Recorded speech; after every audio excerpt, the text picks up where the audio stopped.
Hello and welcome back to We Had Movies, and this is your host Mo Yagi and Eric. Eric. Da, da, da, da. All right, so today with We Had Movies, we're going to be talking about Kindergarten Cop because that's a movie that we hadn't seen in a long time, and we thought, hey, it's worth rewatching, and it's something we have a lot to say about. So we'll be doing something on that.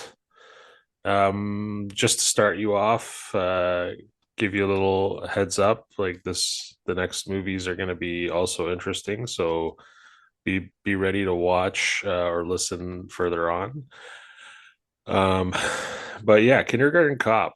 So just to give you a little idea, it's I guess I could do the summary, right? Yeah, Um, go ahead. s- yeah, so it's a movie about a detective John Kimball, who is an undercover cop. He's pretty badass. He fights crime, and he's trying to take down a big mob leader. And there's like an epic action battle scene at the beginning where he shoots a bunch of people and he breaks down the doors, says a bunch of one liners. And then later on, we find out that his the guy he's trying to chase down has escaped, and there's a way to find the guy who escaped, but it's because he had a wife and a kid who had run away, and they're hiding and probably under a witness protection, or no, they ran away before they could be Yeah, under a they witness just ran protection. away. Yeah. And they ended up in a situation where they're waiting for well, no, they're not really expecting anything. And because the detectives find out about where the location of these people are, or they're trying to find out exactly where they are, they know roughly where they are. They go into the town and pretend to be the local kindergarten teacher so that they can uncover the mystery of the missing woman and her child. And at the same time, by finding this missing child, they're going to um, uncover the location of this criminal who has been on the loose. So, in the meantime, what happens is the detective who was supposed to take the position as the teacher gets sick. And so John Kimball has to step in and become the kindergarten cop. And so he comes in trying to raise these children or teach these children how to be good citizens in kindergarten, and hilarity ensues. And then, of course, by the end, a fire happens. The children have to escape, and John Kimball stops the crime boss before he could kidnap the child, and that's the ending of the story. And of course, John McKimball decides that he doesn't want to be um, a cop anymore. I guess. Well, we don't really know, but the You don't really conclusion know. Yeah, it kind of sort of leaves it up shows to like, you, yeah, that John Kimball may or may not be a cop anymore and now decided to just work full time as a kindergarten teacher, which I like to imagine. Okay, excellent. Did you have anything you wanted to add there, Eric, to the story? um, just thinking, and I think you pretty much covered it. It's a, it's, it's just summarizing the movie. It's a good blend of action, humor, a couple of heartwarming moments, between John Kimball and the kids as he learns just as much as the kids do, right? Um, yeah, I think you summarized it pretty well. Okay, awesome. So usually we like to talk about what you eaten when you're watching this film. So I like to mention for this one, since there's the kid who's eating everybody's school lunch, I feel like you should pack a lunch for this one. Maybe something simple like a I don't know, peanut butter jelly sandwich with a glass of milk, or maybe an apple juice, or something that you would give a kindergarten kid. Um, Maybe they don't do peanut butter and jelly sandwich. Do they do peanut butter and jelly No, sandwiches I don't know that anymore? they do peanut butter anymore. I think it's Hmm. peanut free zones for the most part. Right. Um, So so just I don't like, know what's replaced the peanut butter and jelly sandwich. To be yeah, perfectly honest with you, I um, guess they just do simple yeah, like cheese slice sandwich. I don't know, maybe cheese something. and crackers now. Cheese and crackers. Yeah, yeah, yeah, yeah. Yeah, but no, I was definitely going to suggest some sort of kindergarten lunch for the kindergarten cop movie. Yeah, like or like Lunchables. If you get like Lunchables, I There don't you even know if go. those still Yeah, exist. Yeah, that's a good choice. there you go. So get some Lunchables, get some apple juice, and you're good to watch Kindergarten Cop. Yeah. All right. So let's talk about the movie. Upon further reflection, we have a lot to say, so let's get into it. So Okay, so go ahead. yeah, go ahead. Yeah, you wanted to start us off? No, you go ahead. You go ahead.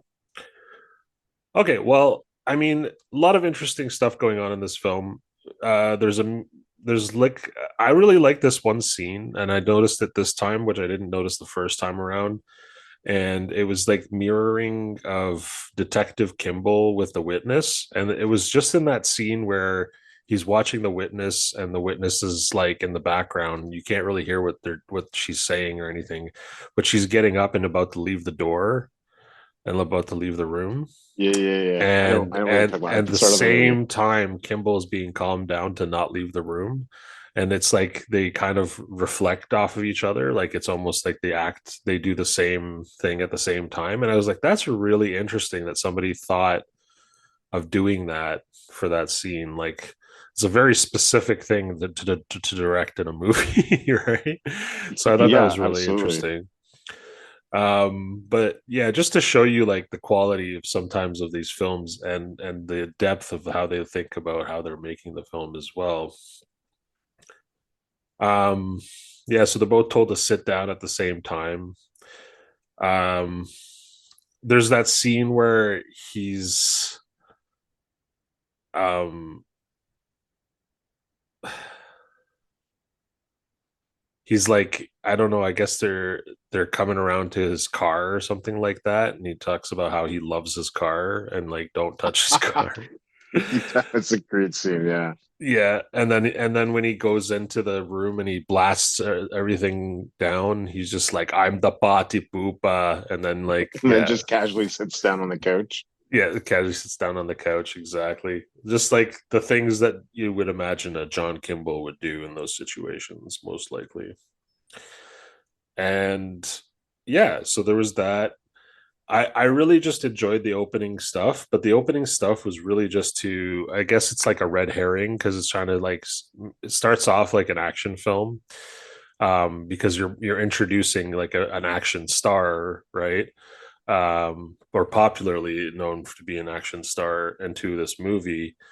And so it's kind of like it's almost like a parody of action movies when you're watching the introduction. Yeah, the way it starts out, I mean, it really much plays into like, your classic 1990s uh Schwarzenegger action film.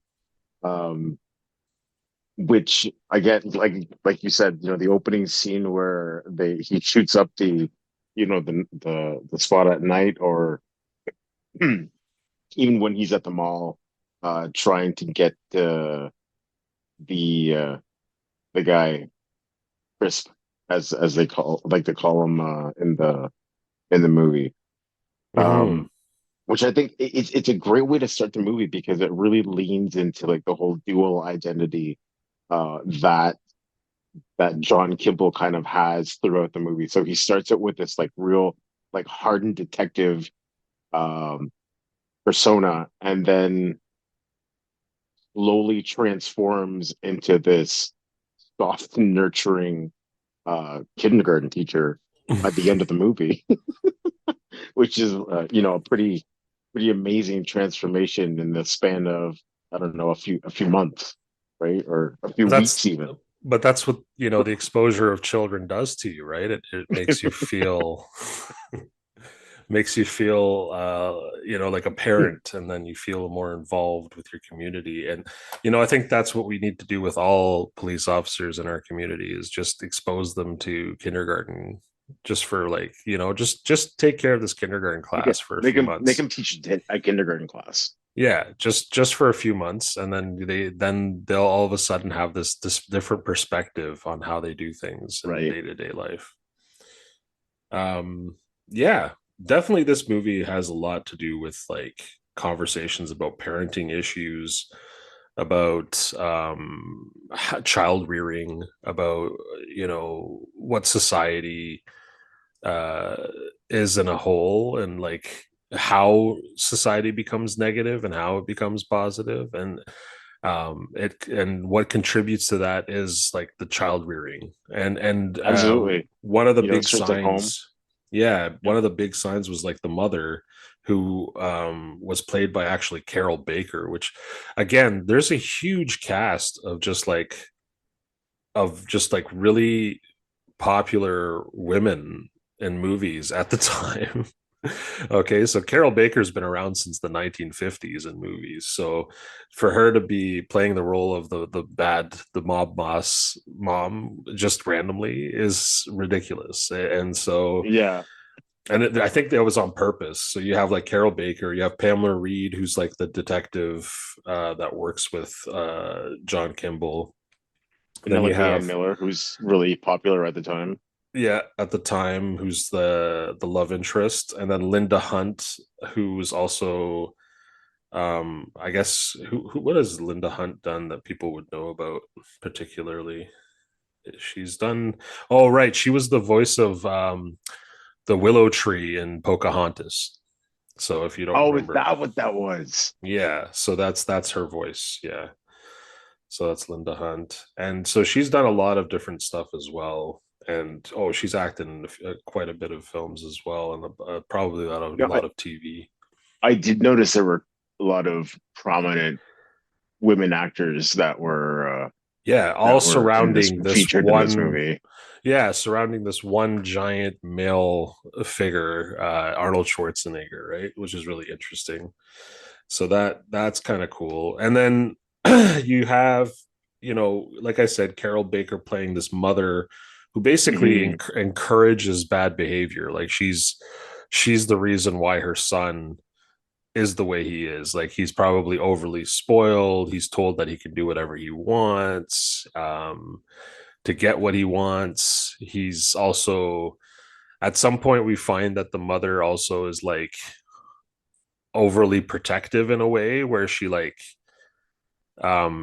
a bunch of medicine for the grandkid, because she's like, kids get sick and I don't want to, you know what I mean? Like, so she's like, oh, like Yeah, super. Yeah, so there's something about her, about this mom, that's like narcissism, controlling mother. there's definitely some kind of syndrome there. Yeah. Either way, all of that leads to this child being reared incorrectly and becoming this negative person in society. So there's a lot of that going on in the film as well. Um, I do like the first shot of Kimball being enraged by a child on the plane, when he's taking the plane to, like, he's not prepared yet. At this point, he doesn't know that he's going to be uh, a what do you call it, a kindergarten teacher. But Yeah, he's already, you can already see that he's not excited about the idea of children. He's sitting in the absolutely. plane, and these three children just happen to be sitting behind him on the plane, which is weird. And it's like, where are their parents? Why are they? I love this scene. I because I watched this movie with my partner, and we recently did some traveling and experienced a very similar situation. So, my partner's never seen this movie, so she instantly looked at me and said, "Oh my God, we that's exactly what we went through." So really relatable situation with with that. And yeah, definitely um did he definitely did the things that we were all wish we could have done ourselves, right? Yeah, exactly. And then I like, yeah, he turns around and scares the crap out of the kid. He's like, if you don't stop, and then snaps the pencil. Like, this is Yeah, exactly. this is what I'm gonna do to you. Kid kind of like, oh, realizes, okay, maybe I should stop.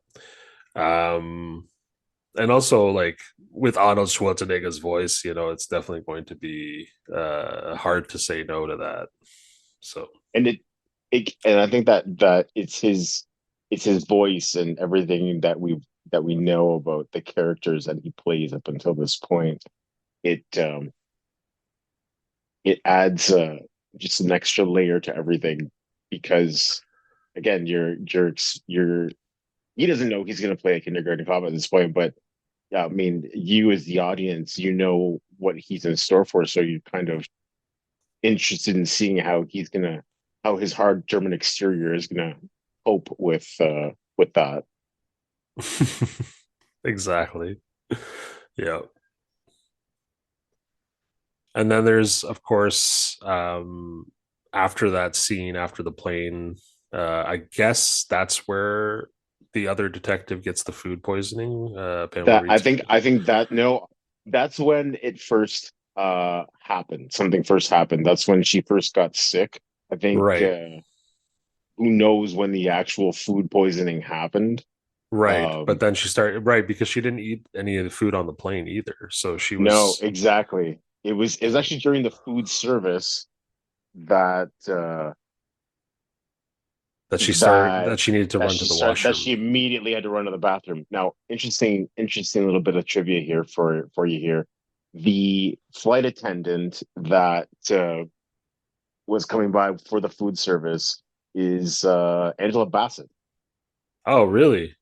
Okay. Yeah, I don't know if you knew that one, but yeah, So there that's again, Angela Bassett, so many different like women in this movie, just like right? by name. Yeah, that's crazy. Yeah. And it's like this movie is popularly known for Arnold Schwarzenegger, but like if you think about all the women actors that are in this, it's Absolutely. There's no question about that. a lot of good female actresses. There's like that funny scene too where when she's sick and they Trying to get up in the morning. somebody asks him, "Is your wife okay?" And he's like, compared to what?"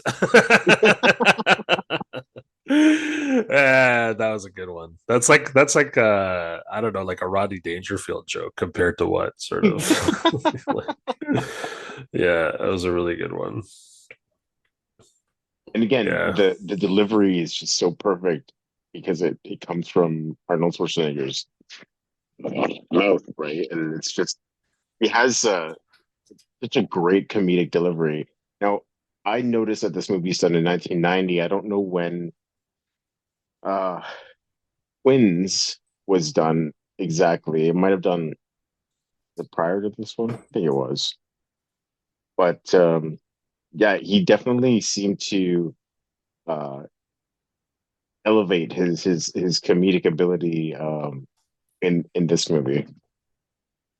Yeah, it definitely. Yeah, he definitely seems to have taken a I mean, I don't know if he ever really takes himself that seriously in his movies. There's always something a little bit comedic about the action films that he does as well when he drops people off of. So there's a little bit of a light humor in all of the things he does. So I wonder if that's just a part of his character. Yeah, you could be right. Yeah. Yeah. But he definitely shows more in this film. This film was made to be a little bit funny, and and like I said, it's kind of like a spoof on the typical, hard character detective that you would have somebody play in a movie like this. And I don't think it would have worked any other way without Arnold Schwarzenegger, to be honest. I don't think like if you No, had replaced it with because I think they tried this again and again. They've made other movies over time. Like they made like well, there was Suburban Commando, which I remember with with Hulk with Hogan. Terry, what's his name? Yeah, Terry Hogan. Yeah, Suburban Command. Yeah, Suburban Commando, and he was like an I remember that alien. one. Yeah, Yeah, and then yeah, he has to babysit these kids, taking care of the kids. Yeah, and then they did one like later, and even in our modern time, they had. I'm pretty sure they had one with Vin Diesel where he had to babysit kids. yep, They've done one. exactly. They must have done one with The Rock. I just can't think of the names of them now. But either way, like it's just a It's like your thing. standard movie that you make at this point, right? Yeah, but that's all because I think of Kindergarten Cop's success, right? Because like no one else had done something where it stuck out like this, like a sore thumb, like it's just like this oddity, this giant of a man being a kindergarten teacher is just out of And place. it works so well because of who he is, and yeah, just how his I think he what he perfected was his delivery in Yeah. uh in this, right? And that really goes a long way in making this movie as funny as it is. You're right. Nobody else could have played Detective John Kimball the way he did, and for it to be as funny or as successful as it actually is. Yeah, that's how I feel anyway. I I mean, mean, the only other real actors that action actors, because that's the whole idea. You wanna throw a action actor into this type of movie because it continues the whole theme of the dual identity, right? So, what other action actors can you think of that would have played that role in at that I time mean, at period, the right? time, I'm the only thinking thing he had was his Stallone. competition. Yeah, Sylvester Stallone. But I mean, I don't know. It might have had a similar feeling. It just wouldn't have had the same. I don't think it would have had the same popularity as it did. No, I agree. I think and I think the reason also is because of Arnold Schwarzenegger's involvement in kind of Hmm. crafting the movie and the central themes behind the movie. Um, he I know that he really wanted there to be like a underlying theme of fitness in this movie because that's something that he's always really been about. Um, is the fitness side, especially with kids, and emphasizing the importance of fitness in children. And also, Yeah. I know that him and the director wanted to make sure that that they explored themes of like child abuse and things like that, which we did see in that movie, and how it's Oh yeah. a very real thing that sometimes gets overlooked, and it manifests itself in other ways in the classroom.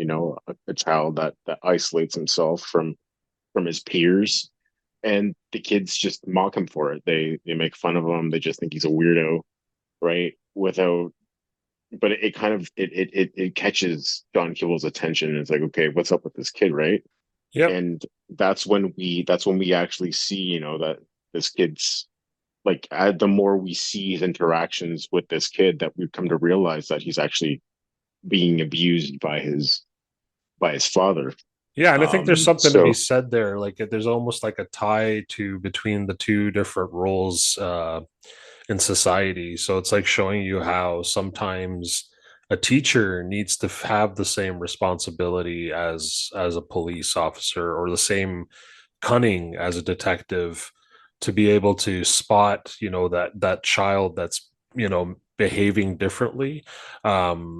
Like unusually for a a kindergarten child, like a child that it, was 6 years old, right? yeah, And it really highlights the kind of challenges that a kindergarten teacher might run into. right.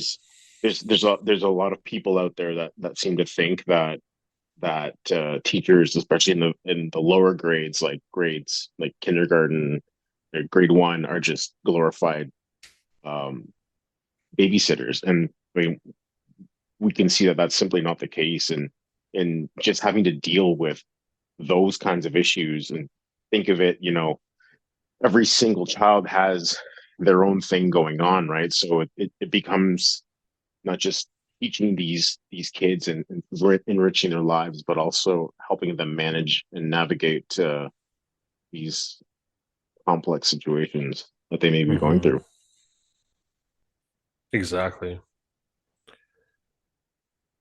And yeah, and I think the movie does a good job of really, first of all, kind of emphasizing, that it's not easy being a kindergarten teacher. As you can see, this guy who, first of all, it's a man who you very rarely do we see men as kindergarten teachers in Western society, at the very least.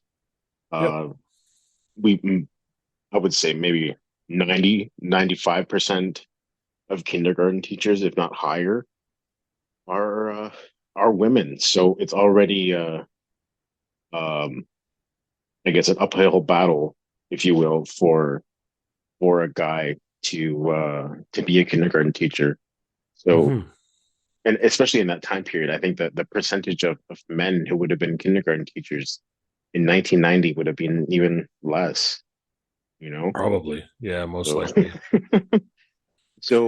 and again, so on one hand, it's that, and on the other hand, it's the difficulty of being a kindergarten teacher and how, because you see that there's moments where when they have the fire drill, you see all the other students coming out of their classes, uh, you know, lined up in order, and then he's literally carrying kids with both hands, kids hanging off of his arms.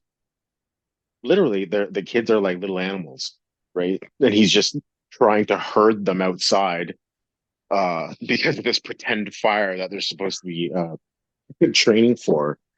Um, so Yeah, yeah, herding hurt. It's like herding cats, right? Like they're all like all over the exactly. place. Yeah.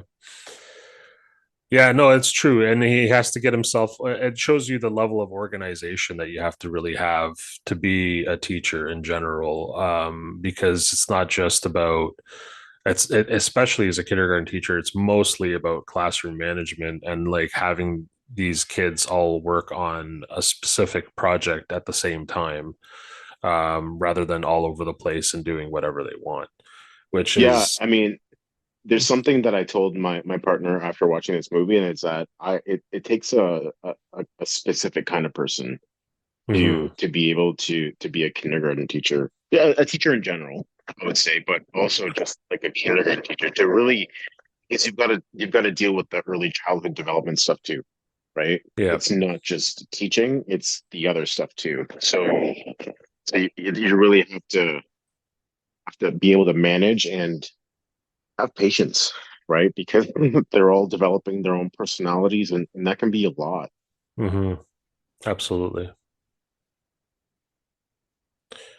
Yeah, child rearing is quite a task altogether, and when we put it up to teachers to do it, I mean, it is a lot of work. And Kimball has to learn this, and I like when that scene where he walks into the room and they kind of do like this weird downward shot, like with the camera onto the kids, almost to show you how tall Kimball is How tall he compared to them. is, Yeah, so he like just he's towers over these kids. over these kids, and these kids are just looking up like a little bit intimidated, kind of like this is like this person's out of place, like what is he doing here? It's um almost like it's almost like when you see the realization in his own head, like, what did I get myself into? Right? yeah. It's the realization on both sides, like, who is this guy?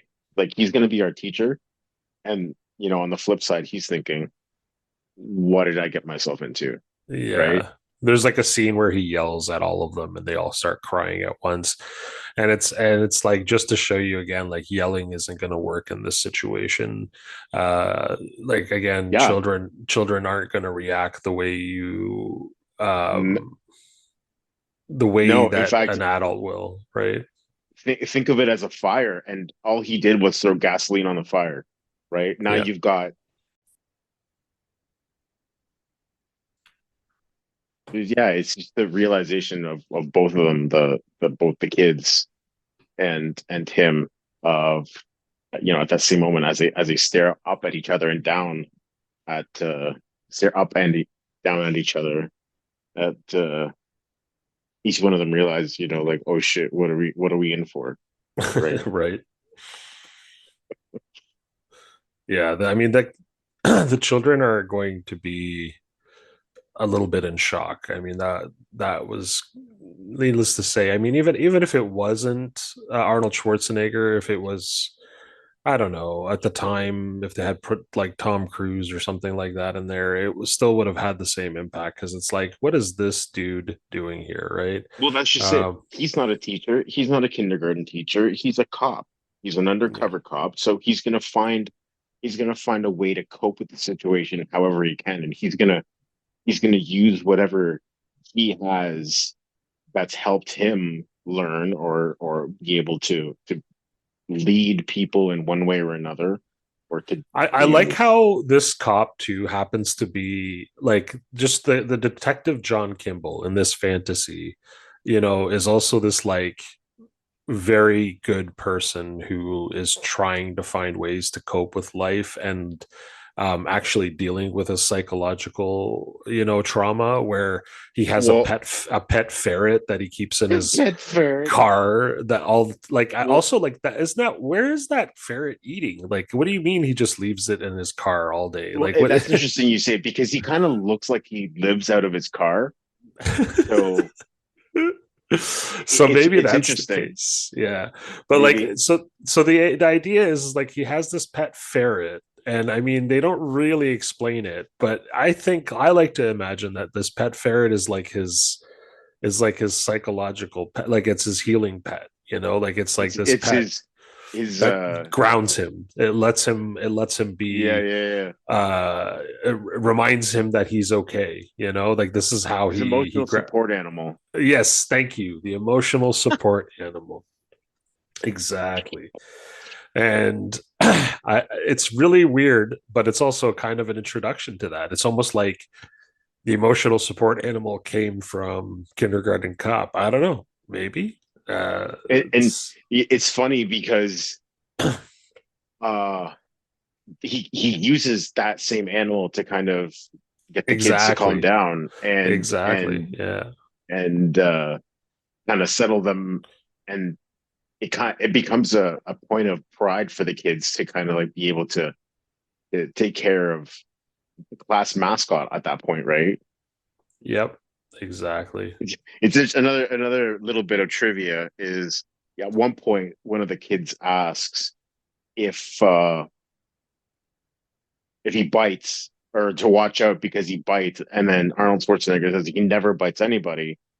When at the end of the movie, the villain Crisp is bitten Right, he gets by bitten. a ferret. So Yeah, there you go. maybe He he doesn't just bite maybe he just bites the anybody. villains. Exactly, he just bites the villains. Exactly.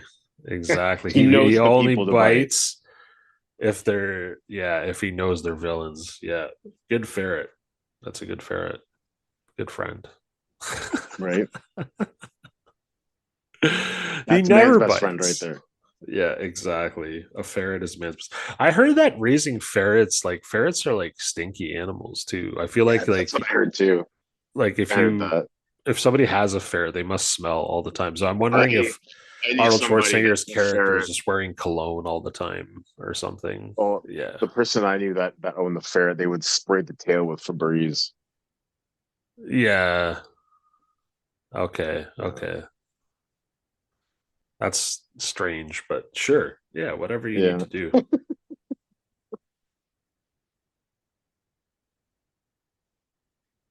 Yeah, I really liked that camera shot though. That was funny.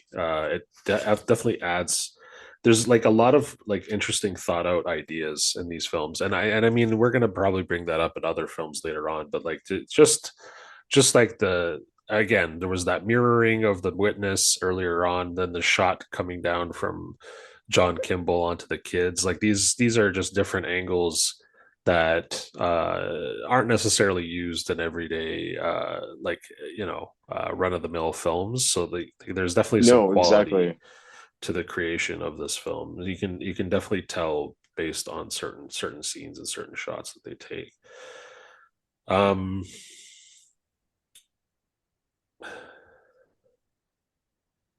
Let's be out for this movie. Um, one of the other, let me just see here because I've got notes. Where yeah, did but we? like I like to say that it's funny because there was like there was a scene where there was that kid that later on he finds out is the kid of interest, right? The kid that's actually the son of like this criminal Well, and that's the underboss. thing through this movie. It's always a guessing game on who's the kid, right? First, they think it's Yeah. the kid that's So being he's working on abused. trying to find out who that is, but that kid also at the same time becomes like this like sort of like helper buddy to John Kimball, like telling him like how the class is doing and giving him like a heads up, like, hey, by the way, Exactly. you're not convincing us that you're a good teacher so far. So you Yeah, probably want to do something about that. he kind of reads him the riot act at the very beginning. On his first Yeah, day, telling just him about just who's better than him. Like this just teacher's better than you. My mom is a teacher and just she's better than shits you. all over him. Yeah, And and he's just then like, "Thanks, kid. Do you know anybody who's it not was better than me?" yeah. My Every favorite is teacher the says, kid's response though. The kid's response is I don't know that many people." I don't know that many people. Yes, I don't know that Amazing, many right? people. That's another like one liner that's like definitely like a nice little comedy joke And there. that's just the thing. Like kids are just they're cold like that, but like not like On purpose. Yeah. unconsciously. Like they're not aware of that. Yeah. Um, What a funny line there's for a just kid to there's say, just but it's true. Yeah. it's the brutal honesty of children that you do see pretty regularly throughout this movie, right? Yeah. Um, which leads to some pretty hilarious scenes. And then I love the next day where all these moms, or I guess it's the end of the first day, and all these moms seeing this new kindergarten teacher and they're all finding him attractive. I mean, is Arnold Schwarzenegger really that attractive? I mean, he's not the handsomest, I guess. Well, I mean, they're He's a big man. He's a big man. He's tall. I think that's what and apparently single. So everybody was trying to find out anyway. The moms find him attractive. He's not married. well, I think it's also He's the not fact that married, mom. Right? There's I that think whole thing. he's a kindergarten teacher as well, and I think that definitely plays a role in softening up the guy, right? Yeah. Yeah, so it's funny. He's just like this interesting new thing for everybody. So it's not just us, being like, this is a little weird. Why is this guy a kindergarten teacher? Everybody is kind of in the conversation. The principal's not sure about him. The moms are like, they find it endearing, but also at the same time like different, and they're not sure about him. I think They it also doesn't seem like they care that much, to be perfectly honest with you. Yeah, it's almost like, oh, a guy who likes children, that's the person I want to be with, like yeah. And then of course after the next day, that's when like more hilarity comes up because then John Kimball is like trying to organize these kids, and I love the journey. When he's like, I got the game for you. Who is your daddy and what does he do? He's trying to find out Oh, that was the best when he's just trying to trying to. find out which kid is the actual father, or which one has the father crime boss, and how Oh is he no, going to the narrow best that one down? was when he was trying to find out where the kids were born. Oh How many kids yes, were born in Astoria, and then all yeah, the kids raise their hands, and he's like, "Okay, well, who was born somewhere else, like out like California?" And then all the same kids raise their kids all hands up, raise and it's their like, "What hands. the fuck?" Yeah, yeah, And again, it's just one of those moments where you're dealing with kids that are in kindergarten that may not really understand the question properly. right. And these kids have like You've this got sort to of you've got to lower understanding. yourself to their level and sound like make it a question that they would understand, right? And I think that that's where one of the first cases of John Kimball not realizing that he had to talk to them like they were kids, Yeah, you can't just interview them not like an criminals adult. being Yeah, interrogated, right? yeah, exactly. And that's the thing. But there is a part of it too that like just because they're 6-year-olds doesn't mean they don't understand. Like they do also understand. And Yeah, and and this is like their age of imitation and like that's an phrase excellent point. development, you know? Yeah, no, So exactly. And I think you bring up a really good point where um a lot of people dismiss kids of that age precisely because of that, yeah, because of their age, and are dismissive of kids' observations or what have you. And I think if anything, kids at that age have no bias.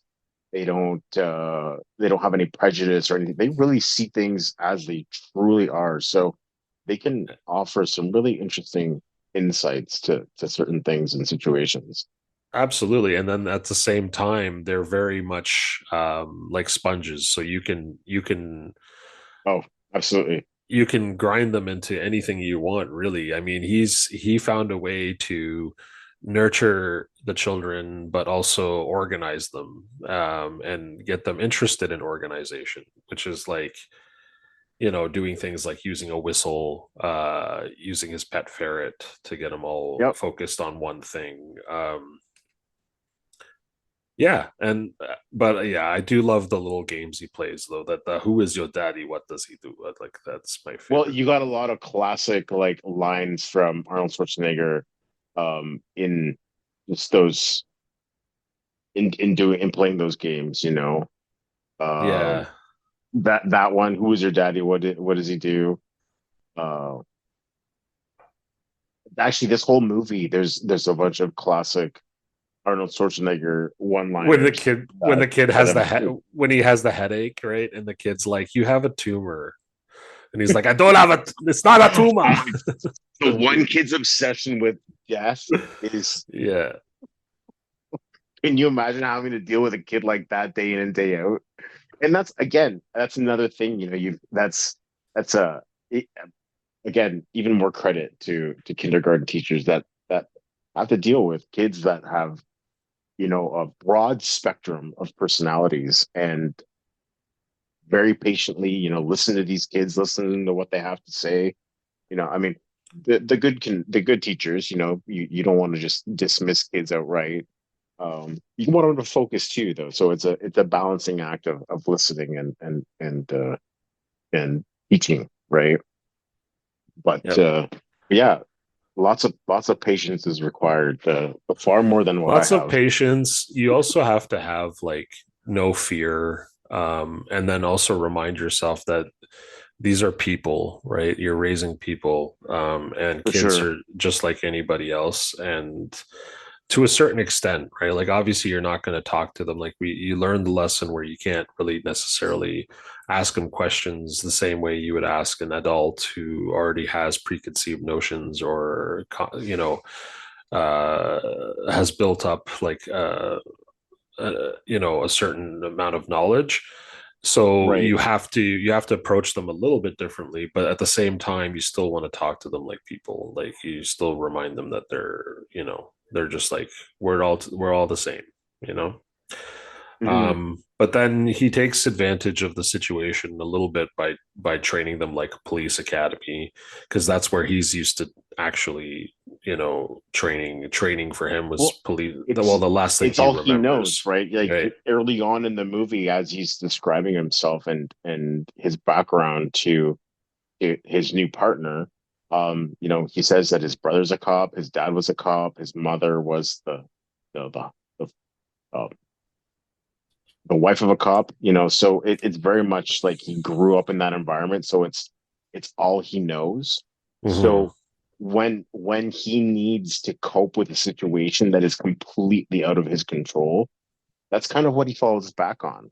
And I Because wonder he too, like you said, I think you said earlier, like Arnold Schwarzenegger deals with this idea of like being raised by abusive parents, and how children try to find a way to get away from that and like close themselves off, or and not aren't always don't always overcome those situations. And Arnold Schwarzenegger specifically, I think I remember watching this in his documentary on Netflix, that he he had like a pretty abusive father. I mean, as far as like standards for when he was growing up, and his dad pushed him a lot to be very like tough and to be um and so I think there's a part of Arnold that wanted to make this movie for that reason too, to show you that there is like something wrong with that sort of rearing. um I don't think Arnold Schwarzenegger talks about the documentary too much, but he does bring up that his brother, I believe, I believe he killed himself, and he was left behind in Germany with this abusive father. So I think there's like Mhm. there's not a lot of that conversation being had outside of in the real world, but like in the movie you can kind of see where he is kind of tortured by this idea of abusive parenting and how it's Well, wrong. and I mean, And right after that you could montage of like the successful police academy training that he does with the kids, where it doesn't involve abuse, it involves just organization, it involves getting them to follow and like imagine it as a just kind game. of the Yeah, kids getting, disciplined, right? yeah, And they're learning it like it's a game instead of learning it like it's um like you have to, like it's right, not like, you know what I exactly. mean. Yeah. It's just more fun this way. And so kids, and they like, and he likes how they show to other kids, and like I think they start learning that that's also interesting, that other people are looking at them like a certain way because they're all organized. And I think that is so important for like a 6-year old, to learn this sort of thing. And so I think that's cool that they show that. Absolutely. And then right after that montage is when you get, you know he talks to the lady who he believes is the from the bad parent, but then finds out that she is divorced. She's got a husband who's um Abusive. abusive, and he's been obviously hitting the child with something. We don't know exactly what that is, but yeah. And I think it's interesting because he you don't explicitly know whether or not he is abusive towards her as well, because she's hesitant to say anything. I think the assumption is that more than likely there is, but she kind of Arnold gives her a chance to kind of remedy the situation, which unfortunately I think we all know by now that there's the only way to get out of a situation like that is to actually remove yourself, not expect the other person to change. Yeah. Um, but again, no fault of her own. She doesn't want to put her son through that situation, so she stays with this guy, and he continues to put hands on the kid. So So yeah, Arnold Arnold steps in. it Yeah. steps in, and yeah, and he just lays him out. And I thought that was funny how he punches him in the stomach. I mean, technically he's going to get charged for the child abuse, but at the same time he could have charged Arnold for hitting him. and I mean, and is it really something that you're gonna go through? Like, you kind of know that you deserved it. Yeah, but Like, knowing the kind of person this guy is, he probably would do something like that. But and an even and I think that funnier wouldn't I twist. yeah, go ahead. Yeah. No, I was gonna say, and an even funnier twist when he gets pulled into the principal's office Right. to explain himself. She just asks him how great it felt to punch the guy, and it Yeah. was like, yes, oh my god, you said everything everybody was just thinking, right? Yeah. Because yeah, there was a long time coming, and nobody, You would absolutely hope that the nobody, principal, I mean, even though it has to follow a certain law, or probably couldn't certain say that. protocol. Yeah, Certain exactly. protocols, it probably would still have those. Probably wouldn't have mentioned it to him the way she did in real life, to a teacher. Wouldn't have been like, "Yeah, good job," but Right.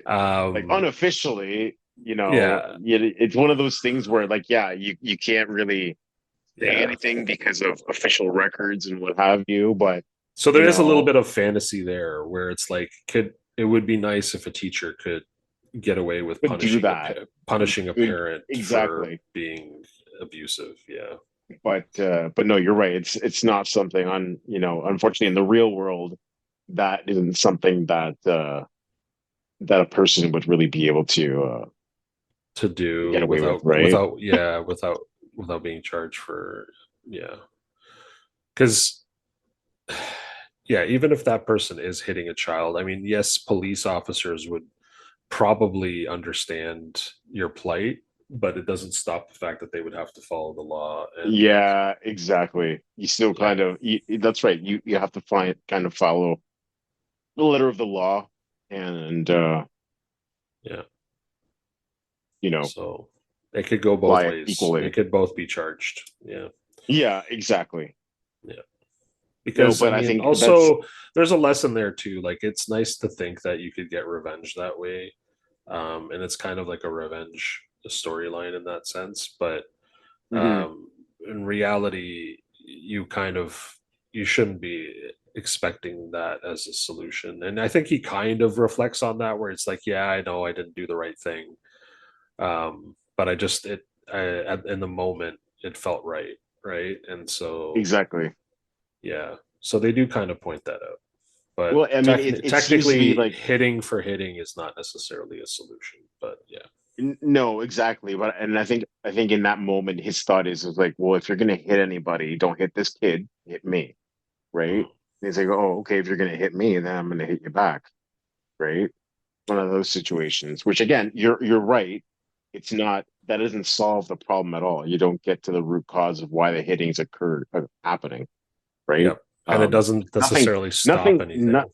Yeah, exactly. Nothing justifies the hitting to begin with, yeah, right? It's because then just you're just in a journey of this person has probably mhm, learned abuse, or learned to be abusive from the same lessons that he's giving this child. And so exactly. you hitting him isn't necessarily giving him this adult understanding at all, because they're just learning that it's still No, about being the bigger person what the and guy going, needs is probably some therapy. yeah, Realistically, needs realistically, to yeah, sit down with a therapist probably twice a week or something like that, hash it yeah, out, he should be and torturing then apologize himself. to his family, Exactly. right? And then figure that shit out. Because realistically, Yeah, that's I would probably never what take, is I don't leading to think that I would abuse. say he was ever going to be able to redeem himself with his current family, but at least for his child's sake, I would take myself out of that situation if I can't, if Yeah, I couldn't, and again, if the person cannot resist from hitting their child, I think that they should or be their responsible. wife, they can't Yeah, if they can't keep themselves from putting their hands on somebody else like that, then you're right. They need to remove themselves from the situation, altogether. right? Yeah, and that would Altogether. And be, that goes for any kind of situation, right? Not yeah, just like a whole that's for any type of relationship that can exist between people, yeah. right? There's no reason why we need to be putting hands on each other for no reason like that. Nope. Now, And one of then the on top of, so we talked about like the negative reinforcement that happens in families, but then this family movie also tries to push a lot of the positive reinforcement, and like how, you know Kimball learns, as well as he's teaching these kids, that there's something fun about staying positive, about doing fun activities. There's like that one point where he's doing like a three-legged race with the one actress, and he's just learning to have fun and not necessarily things about winning or about being on top. And one of I the don't and know. He that's he one of gets he also gets reinforcement as well when he's being told that he's taught them well. Um, there is a little bit of still like conversation in this movie about the binary. Like it's not doesn't it hasn't adopted to the new um views on gender, and I guess I shouldn't say new views, but like the more popular views now on gender, and the fact that like when Hmm. the one kid yells, girls have vaginas, boys have penises, right? And he's Right, saying that, right. and everybody just kind of laughs like ha ha ha, you taught them well. um that wouldn't necessarily be a conversation, like it would be a different conversation now with a kid like that, No, right? It would, exactly. And yeah, exactly. yeah. And just it would just be like, yeah, you shouldn't say something like that because you know uh, but again, a 6-year old, eh, they're gonna come up, they're gonna, again, where would he have learned that? Probably imitating something he's learned from either another kid, or he's heard it from Exactly. a parent, or He's somewhere, right? yeah. They've heard it somewhere, which is the So yeah, thing. I don't know if you would necessarily bring it up with a 6-year old quite yet. I wonder how you would approach that conversation now with gender. It Hmm. would, it would probably be more Well, like, and that, we're all boys and girls in this grade kind of thing. It's like, we're all friends. And I think that it was weird when we were growing up, right? Like, because we had in the night, like when we were growing up in the 90s, and I'm sure it was like that before, where it's just like, boys versus girls when you were a kid, right? Like that you had that sort of mentality when you were still like, in, well, yeah, 6-year old, 7-year old. it's interesting you say that because um for a movie that was done in 1990, you really, if you were to redo it uh for for today, you'd you'd really have to reevaluate like all the issues that kids are dealing with nowadays, like technology and Yeah. everything that the world that's changed since 1990, because the movie was came out in 1990. So think about it, that came out 34 years ago. That's a long time, and a lot of stuff has changed since then. So um kids are dealing with while they're dealing with a lot of common issues like issues of abuse and things like that. There's other issues that have come up since then that again I think relate like surrounding technology. Um, I mean, I don't know if I know some people are giving their kids cell phones uh, pretty young now. I don't know if that would be an issue in kindergarten, but but I think other things. Other Uh, things, maybe like more like media, what they're seeing at home on TV. Those things will be huge influences now on, and it would be interesting to see what a, yeah, like 6-year olds now would come up with in conversation.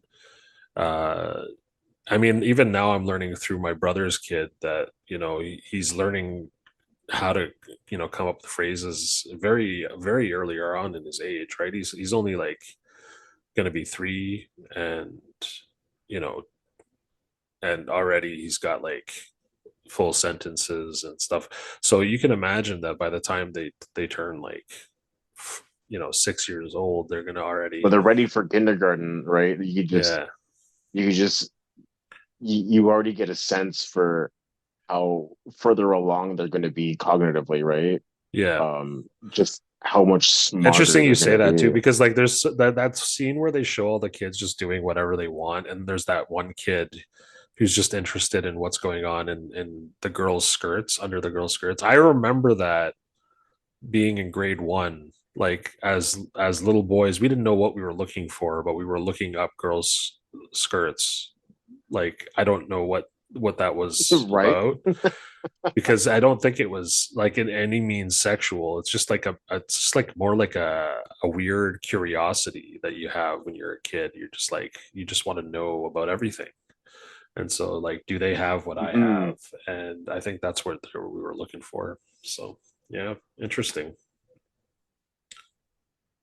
Um, so yeah, we talked about the gender binary. I mean, that's still in this movie, but it doesn't take away from the fact that he still treats all the children the same. They're all Yeah, equal. absolutely. And I Yeah. think that's something to be said too about toddlers in general, like not just when they get to like even to like 10, they're still sponges, they're still absorbing so much information, and they're still like, now they're writing sentences, now they're full, you know what I mean? Like they're just still able to learn um So much. so Yeah. much. Yeah. And they're still not, I wouldn't say that I would even genderize, a child in general. Like to me, children are just children, and like I can't see them as boy or girl. Like obviously we had that division when we were younger, but now looking at children now, I'm just like, a child's a child,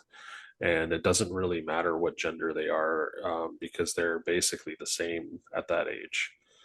Well, and that's It's just it. Like he just segregating them into particular gender gender roles roles. Yeah. at that age, I think it just reinforces just really outdated notions that we have about certain things, you know. And if you think Um, about this film, it like really tries to break that boundary because you have a female detective that works with the male detective. You have, um, and they even try to explain how these people end up in these positions too. Like she was a yep. teacher for a long time, but then decided to be a cop. And She then there hated was, dealing with the kids. yeah, she hated dealing with the kids. Yeah. And then, they had the conversation with, the principal and how she takes her job seriously, and like a principal being a female principal, that's a huge deal. I mean, at the time, and especially in the 90s, that was like, There was still. a lot of gender role reversals Yeah. in the movie, right? Like you saw the man played the kindergarten teacher, which was, again, for that time, for 1990, how rare was that? Yeah. I mean, I can tell you from my own personal experiences in elementary school, there weren't very many male teachers to begin with in elementary school, let alone kindergarten teachers. Yeah. So that I think in and of itself is one thing. And then again, like you said, the administrators, the principal being a woman, being traditionally And again, Carol the Baker coming in at the end with the gun and like shooting the detective, like she's the last boss, you know what I mean? Because he kills her son, and she's not too upset about her son being dead because she kind of hated her son, but right. I think she recognizes he was a piece of shit too. yeah. And She just wanted but the grandson at that point, right? yeah, she just wanted the grandson so that she But has, it it's makes you it's wonder, again to like, feed her narcissism. It's just to feed her it narcissism. makes you wonder. You've already had one shitty child. What are you Yeah, gonna do with a grandchild? You just turn him into that too? That's your exactly. whole. That's what do you do? Endeavor to just ruin people? Yeah. So yeah, and this whole thing with that conversation, and um yeah, I mean, uh interesting enough, like it was uh what's her name, the detective who actually comes in the end and saves John Kimball, because she comes in with the Louisville Slugger even after she got hit by a car. You think that Arnold Schwarzenegger would be the one to save the day, but really it was the other detective, the lady detective, who got hit by a car, who came back with a Louisville Slugger baseball bat and beats up the bad lady, Carol Baker. That was perfect. It was just to sum it up, just to show you that like even the big badass, kindergarten teacher isn't always the hero, right? It's there's and again, playing on that gender roles again, like it's not always the man that's the one that helps, right? It's sometimes women can play, strong roles as well and be the hero as well. So Yeah. It very much seems that for a movie that came out in 1990s, it's something that they were trying to very much trying to emphasize at the time, Yeah. in a movie where, again, if you look at traditionally all the Arnold Schwarzenegger movies prior to this one, all of his action movies, the the female characters were usually like the damsel in distress type, right? Whereas in this case, Mhm. you've got all strong women that are, part of helping him, Yeah. making sure he's not screwing up. Especially the teacher played by Penelope Ann Miller. He really he kind of lets him know that it's he's doing okay. Kind of guides him a little bit in his own way. And I feel like it gives him a little bit of confidence to to do Yeah, and I what like that he they thinks is showed too that necessary. she wasn't like exactly fond of the fact that he lied to her as well. Like they gave you some, like it wasn't just like instant that she found out the truth that he was actually a detective, that she was just like, oh, great, I really needed a detective to protect me. It was more like, oh no, now I have to run away again and it's all your fault kind of thing. And so Exactly. she didn't really jump right back to him or anything like that. It was more of, again, giving her the opportunity to see that he has the right intentions. And then once she Well, realized this, then she was more forgiving, and then she and was, really, and that the only way that comes through is in saving her son when he goes yeah, to, goes up to the radio tower to hook up his little lasers that yeah. he set up to keep the bad people away, right? And He that's almost when needed I think, something like that to happen to show her, like, yeah, that he actually cares and it's not just yeah, about the job. exactly. It's not just about catching Crisp. It's really because he cares about Dominic. He cares about her. He cares what happens to them. And yeah, ultimately, it really boils down to that.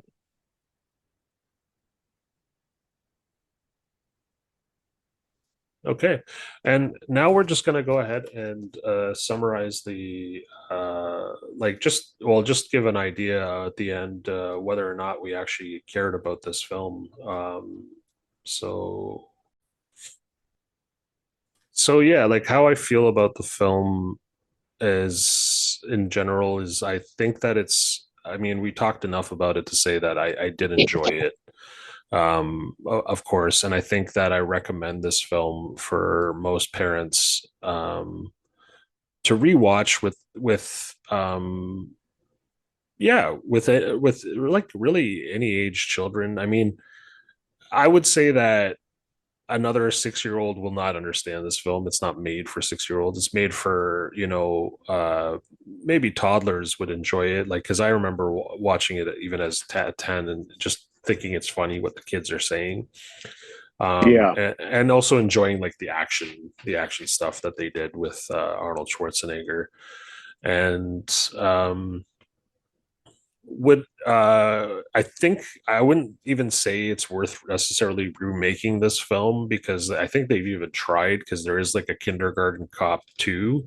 I don't know when that came out, but um It sounds like a straight to VHS type of release, like back in the day when they went straight to cassette or straight to yeah, DVD. I think it's Dolph Lundgren that's That would no, I explain the straight to VHS. let me see here. It's 2016 they did a Kindergarten Cop 2. They tried. Wait, what? 2016? Yeah, a How gruff do you FBI how do you agent. do a Kindergarten Cop 2?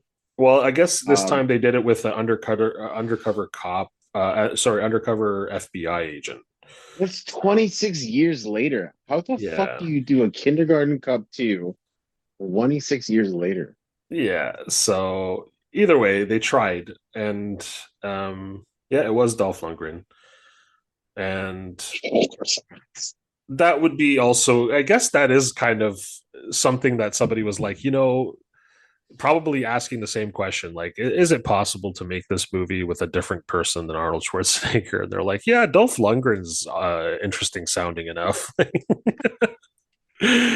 Although he would be more like just I don't know. It would be a lot scarier, to, in my opinion. I can think of, I can just see it now. Someone's thinking, okay, we need Arnold Schwarzenegger, but we don't want to pay Arnold Schwarzenegger money. Yeah, They're thinking off-brand Arnold Schwarzenegger. off-brand Arnold Schwarzenegger. So Oh man. they come up with Dolph Lundgren. Yeah, I mean, Oh yeah, not to that's discredit, I think oh no, he's, don't get me I wrong. I love Dolph. He's been in some of my favorite movies. He's yeah, fantastic. yeah, of But course, but I think that's hilarious. yeah.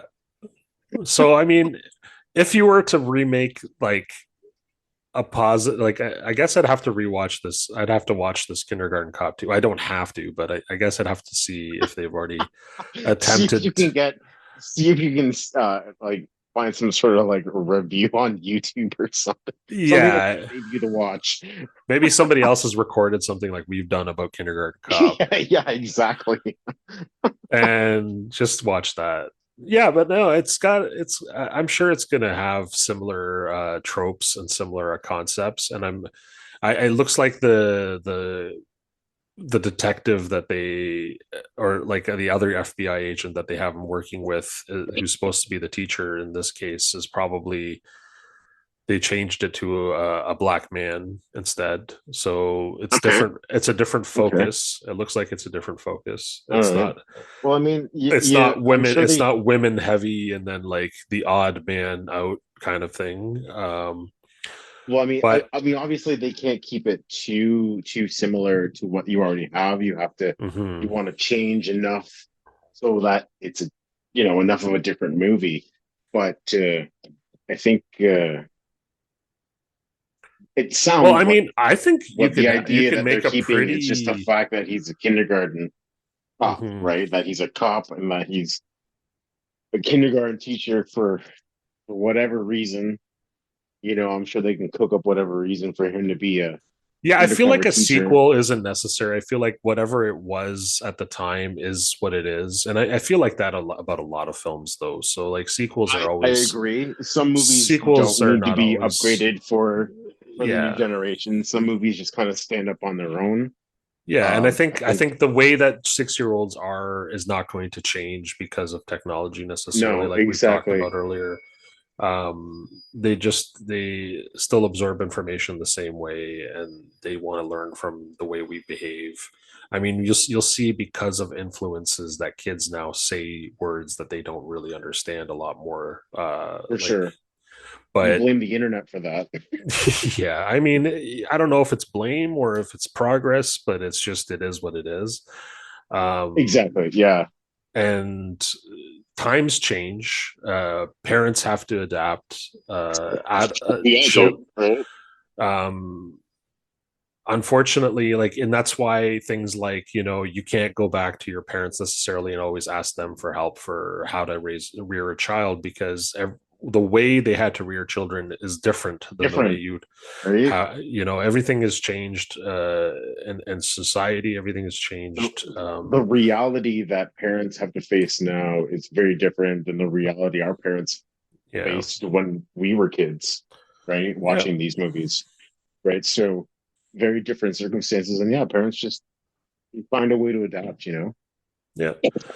And again, I wouldn't necessarily make a new Kindergarten Cop movie, but there's enough films out there that have tried to kind of copy that concept, like we were talking about earlier, where Yeah.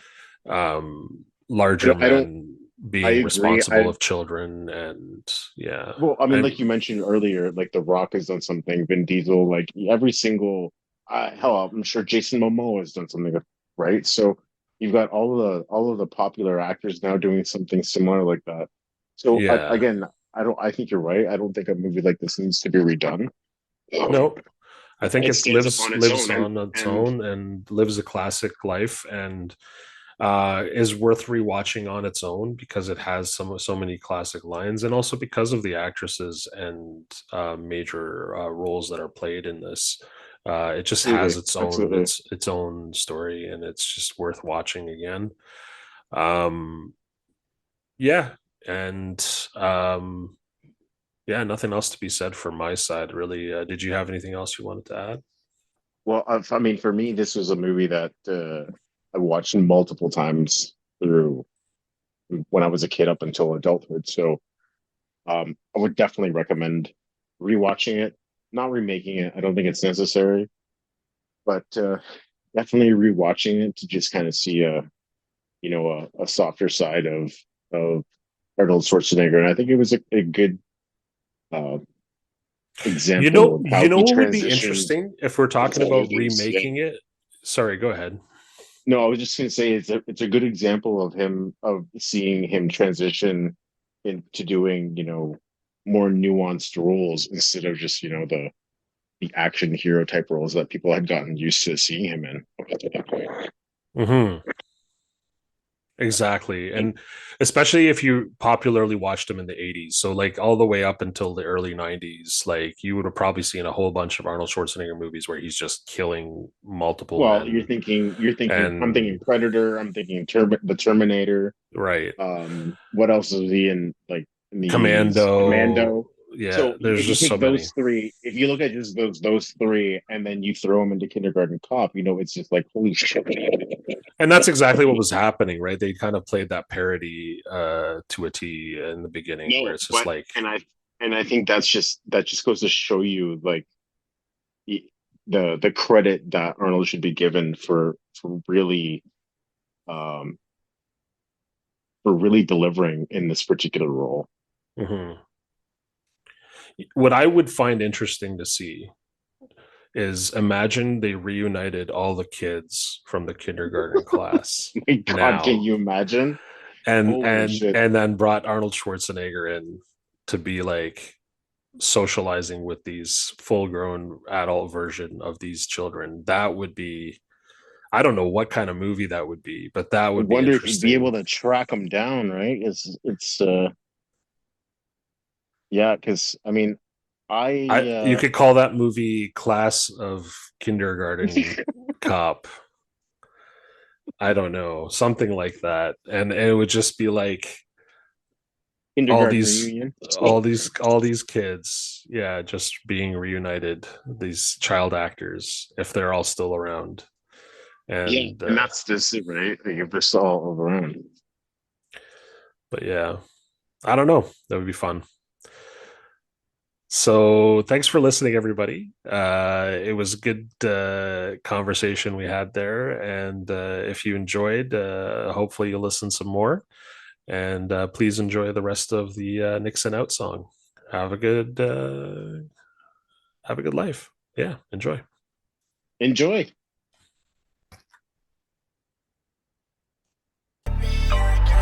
Give me that in the city cheer. Jump around in my whip, itty bitty, looking pretty chill. Put my shades on, you ain't even seen it yet. Man, I'm so fresh, and you know I'm always spelling cheer. Give me what you want, what you got, cause I never get enough. You ask me how I want it, and you say you want a chance on me. Chances are you don't know how to do this shit respectfully. I say it like you're rough, cause I need a man protecting me. I ain't say this shit for later. I said, baby, come and get it. Feels taking over if you let him. I'ma take the paper, I'ma roll it up and later he might do what he wanted cause I let him. Give me something that I'm never gonna forget, because baby I'm the only one you gotta impress. I won't take any more and I won't take any less. I'm the queen in this, you know I got the finesse. Give me that, give me that, give me that. Give me that feeling. Bring it back, bring it back, bring it back. Like when we were young. Like when we were young. Like when we were young. Bring it back, yeah, just bring it back. Sitting in the back, yeah, I'm rolling up some Trinidad. Feeling like the bestest, always got the best shits. Come around, baby, yeah, you knowin' who the best is. And that's just for the record, so y'all don't get it twisted. I ain't talking cheese, even though I'm buzzing, listen. You don't wanna miss it when you get the feeling. It'll make you feel explicit like a new addiction, baby, it'll take a hold. I know you're feeling cold, cause I've been feeling cool. You give me all these feelings that I used to have in school. These butterflies got me feeling light, like I'm floating through the air, hanging out like a satellite. Yeah, it's really got me feeling right. All around me, yeah, looking like a ceiling light. Hanging out with a hella glow. See me from the center of the earth with no telescope. Give me that